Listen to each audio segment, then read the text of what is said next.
If you were to look at Jesus' disciples, they weren't the most impressive lot on first impression, or even on second or third or fourth impressions. They were uncultured, they were uneducated, they weren't from a place of great significance. Yet, through that small seed, grew a great global religion, the largest the world has ever known. Now, you might have heard preachers in the past use that as a rhetorical point to say that despite your weaknesses, God will use you to do something great. But that's not what I want to say.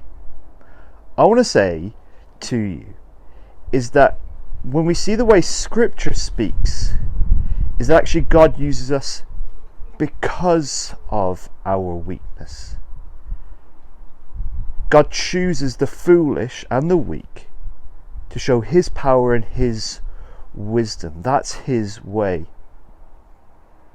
We were speaking last time about our posture on the margins. And I hope that when we understand how God uses the weak, that will help us as we think about what does life look like on the margins.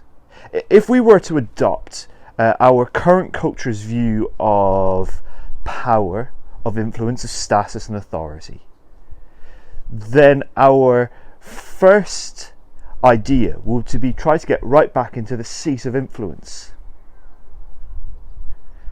But that's not the way that we're called to as Christians.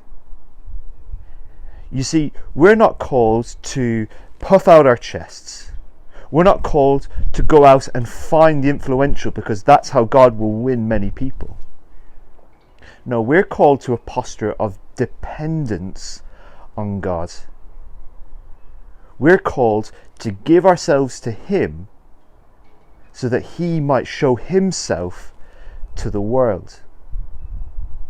I think that's what's so countercultural for the Christian. And that's a really important message for us. Now that we as the church have been pushed out into the margins of culture, it will change the way we think about ministry. It's not about going and finding the most influential people and trying to bring them into the church so that we might win others.